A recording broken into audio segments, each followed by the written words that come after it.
Assalamualaikum warahmatullahi wabarakatuh. Kembali lagi dengan saya di kelas matematika. Oke, hari ini kita akan membahas tentang vektor bangun ruang atau vektor dimensi 3. Pada kesempatan hari ini kita akan langsung membahas untuk masalah vektor pada bangun ruang dimensi 3. Oke. Nah, perhatikan baik-baik. Saya punya gambar. Ini ada koordinat X, Y, Z. Biasanya kita hanya membahas dimensi 2, X, Y. Sekarang ditambahi Z. Kenapa? Karena kita akan membahas dimensi ruang, maka memerlukan 3 sumbu koordinat. Oke. Nah, seperti pelajaran sebelumnya terkait dengan vektor dimensi 2, kalau vektor dimensi 2 hanya dibatasi sampai Y, X, Y, tapi sekarang karena di dimensi 3 maka kita akan menambahinya menjadi Z. Contohnya seperti ini. Kalau kita ada titik A, X, Y, Z. Ini adalah koordinat A, X, Y, Z. Kita bisa menuliskan vektor ini dalam bentuk koordinat ini dalam bentuk vektor, yaitu sebagai vektor kolom. Kita namai vektor A. Kita bisa menuliskannya menjadi X, Y, Z. Nah, begini. Atau kita bisa menuliskannya dengan vektor satuan. Nah, atau kita sering disebut sebagai kombinasi linier. Vektor A kita bisa menuliskannya menjadi XI ditambah YJ ditambah ZK. Nah, begini. Ini mesti dulu waktu di pelajaran fisika ada IJK, ya. Nah, ini kita bisa membahas di sini. Dari sini kalian bisa menuliskannya untuk menentukan panjang vektornya. Nah, untuk menentukan komponen dulu. Pertama kita akan bahas komponen vektor AB. Nah, kita akan bahas ini.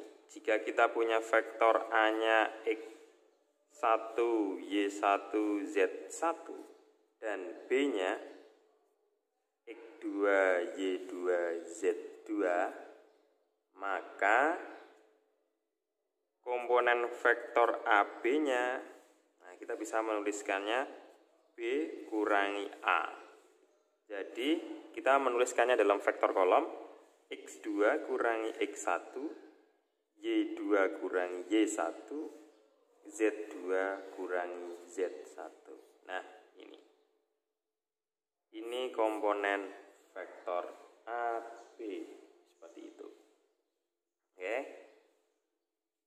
Selanjutnya kita akan menentukan panjang vektornya.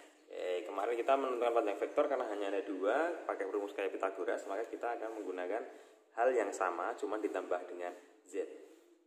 Kita mencari panjang vektor atau besar vektor. Jika kita punya vektor koordinat, kita anggap aja vektornya X, Y, Z, maka panjang vektor R itu kita bisa menuliskan akar X kuadrat plus Y kuadrat ditambah Z kuadrat. Nah, seperti ini. Ini menentukan panjang vektornya. Contohnya, kita akan gunakan contoh. Jika saya punya vektor A 1, 2, negatif 2, maka panjang vektor A-nya kita bisa menuliskannya menjadi akar. Ini sebagai X1, Y1, ini Z1. Kita bisa menuliskan X1 kuadrat ditambah Y1 kuadrat ditambah Z1 kuadrat. Langsung kita tuliskan ini sebagai 1 kuadrat ditambah 2 kuadrat ditambah negatif 2 kuadrat. Hasilnya adalah akar 1 ditambah 4 ditambah 4. Sama dengan akar 9.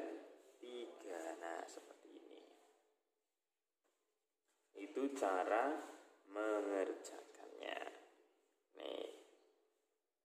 Kemudian jika ada dua titik koordinat, nah, jika kita ketahui kalau ada A 1, 3, negatif 4 dan B-nya negatif 2, 0, dan 3, maka untuk menentukan jarak, nah jarak kalau di fisika kita bisa menentukan jarak atau panjang vektor, maka kita bisa langsung mencarinya. Panjang vektor AB sama dengan akar X2 kurangi X1 dikuadratkan ditambah Y2 kurangi Y1 dikuadratkan ditambah Z2 kurangi Z1 dikuadratkan. Nah, ini kita bisa langsung memasukkan angka-angkanya. Akar negatif 2 kurangi 1 dikuadratkan ditambah 0 dikurangi 3 dikuadratkan ditambah 3 dikurangi negatif 4 dikuadratkan. Nah, begini. Nah, ini hasilnya adalah 3 dikuadratkan ditambah negatif 3 dikuadratkan, maafin dengan dikuadratkan, ditambah 7 dikuadratkan. Hasilnya adalah akar dari 67. Nah, seperti ini. Ini untuk mencari panjang vektor.